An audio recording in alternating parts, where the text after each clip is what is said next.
নমস্কাৰ সকলোকে এটি নতুন ভিডিঅ'লৈ স্বাগতম জনাইছোঁ। এই ভিডিঅ'টোত আমি অসম চৰকাৰৰ বিভিন্ন আঁচনিসমূহৰ বিষয়ে আলোচনা কৰিম। আশা কৰোঁ আপোনালোকে ভিডিঅ'টো সম্পূৰ্ণকৈ চাব। যদি ভিডিঅ'টো চাই ভাল পায় লাইক কৰিব, কমেণ্ট কৰিব আৰু চেনেলটো ছাবস্ক্ৰাইব কৰি দিব। আজিৰ প্ৰথম আঁচনিখন হৈছে অৰুণোদয় আঁচনি। আমি অৰুণোদয় আঁচনিৰ বিষয়ে আলোচনা কৰিবলৈ চেষ্টা কৰিম। এই অৰুণোদয় আঁচনিখন 2020 চনৰ 2 অক্টোবৰ তাৰিখে অসম চৰকাৰৰ দ্বাৰা উন্মোচিত কৰা হৈছিল। 2020 চনৰ 1 ডিচেম্বৰ তাৰিখে কামৰূপ জিলাৰ আমিনগাঁও নুমলী জলাহ পেৰেড গ্ৰাউণ্ডত তেতিয়াৰ মুখ্যমন্ত্ৰী সৰ্বানন্দ সোণোৱাল আৰু বিত্তমন্ত্ৰী হিমন্ত বিশ্ব শৰ্মাই অৰুণোদয় আঁচনিৰ শুভাৰম্ভ কৰে। আপোনালোকৰ পৰীক্ষাত প্ৰশ্ন আহিব পাৰে যে কেতিয়া অৰুণোদয় আঁচনি উন্মোচন কৰা হৈছিল আৰু কেতিয়া অৰুণোদয় আঁচনিখন মুকলি কৰা হৈছিল, শুভাৰম্ভ কৰা হৈছিল। এনেকুৱা ধৰণৰ বিভিন্ন কুৱেশ্যন আহিব পাৰে। ক'ত কৰা হৈছিল সেয়া আহিব পাৰে। সেইকাৰণে আপোনালোকে এইখিনি সুন্দৰকৈ চাই ল'ব।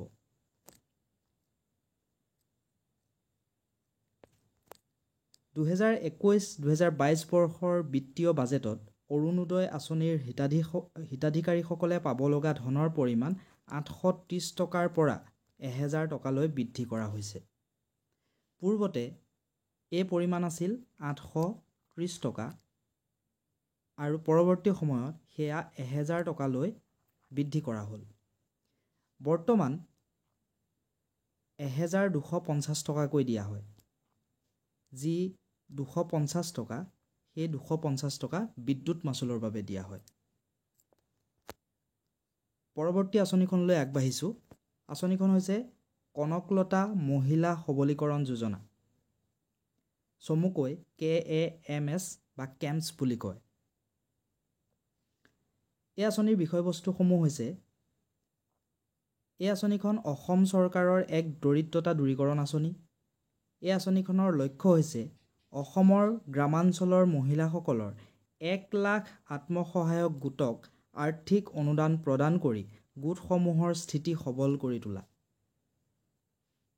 এই আঁচনিখন 2020 চনৰ নৱেম্বৰত সামান্য সালসলনি ঘটাই ইয়াক বিস্তাৰিত কনকলতা মহিলা সবলীকৰণ যোজনা বা চমুকৈ VKEMS নাম দিয়া হয়। এই প্ৰশ্নটো অতি গুৰুত্বপূৰ্ণ। পূৰ্বতে আছিলে কনকলতা মহিলা সবলীকৰণ যোজনা আৰু বৰ্তমানে 2020 চনৰ নৱেম্বৰত এই আঁচনিখনৰ নামত কিছু সালসলনি ঘটালে আৰু নতুন নাম থলে বিস্তাৰিত কনকলতা মহিলা সবলীকৰণ যোজনা, চমুকৈ VKEMS। পৰৱৰ্তী আঁচনিখনলৈ আগবাঢ়িছোঁ। আঁচনিখন হৈছে ইন্দিৰা মিৰি সাৰ্বজনীন বিধৱা পেঞ্চন আঁচনি। মহিলা সবলীকৰণৰ বাবে অসম চৰকাৰৰ এক আঁচনি। প্ৰশ্নত সুধিব পাৰে ইন্দিৰা মিৰি সাৰ্বজনীন বিধৱা পেঞ্চন আঁচনি কিহৰ সৈতে জড়িত? তেতিয়া লিখিব লাগিব মহিলা সবলীকৰণৰ সৈতে জড়িত। এই আঁচনি অধীনত ৰাজ্যৰ 18 বছৰ বয়সৰ পৰা 59 বছৰ বয়সৰ বিধৱা মহিলাক পেঞ্চন যোগান ধৰা হয়।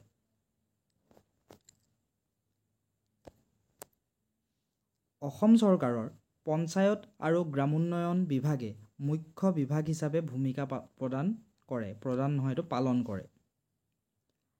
এইটো প্ৰশ্ন সুধিব পাৰে যে ইন্দিৰা মিৰি বিধৱা পেঞ্চন আঁচনিখন কোনে চোৱা চিতা কৰে বা কোনে পৰিচালনা কৰে? তেতিয়া আপোনালোকে অপশ্যনত যদি থাকে অসম চৰকাৰৰ পঞ্চায়ত আৰু গ্ৰামোন্নয়ন বিভাগে, সেই অপশ্যনটোত আপোনালোকে টিক কৰিব লাগিব।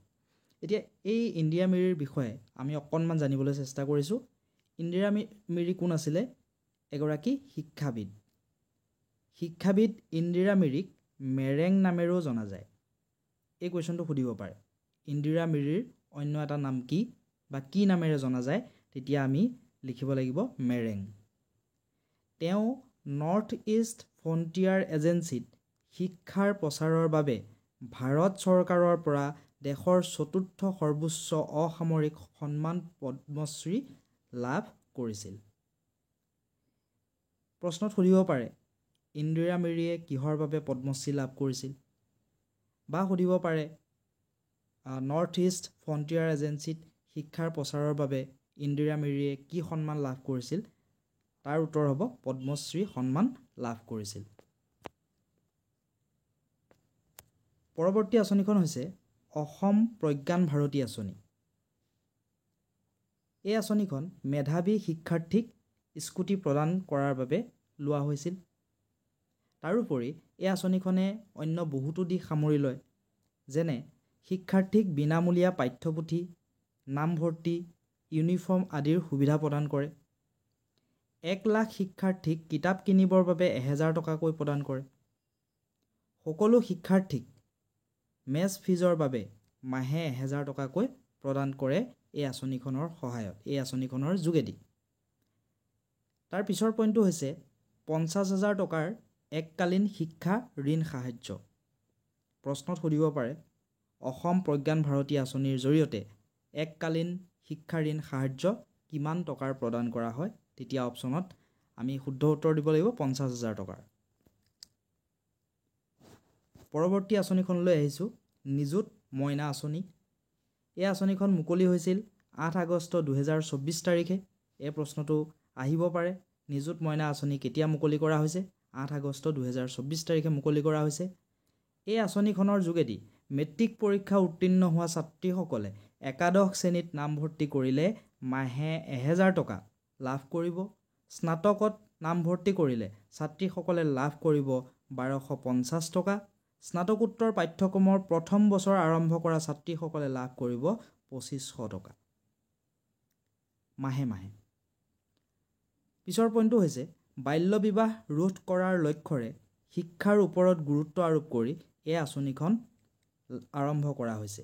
এই প্ৰশ্নটো সুধিব পাৰে যে নিযুত মইনা আঁচনিৰ লক্ষ্য কি? তেতিয়া আমি অপশ্যনত টিক কৰিব লাগিব বাল্য বিবাহ ৰোধ।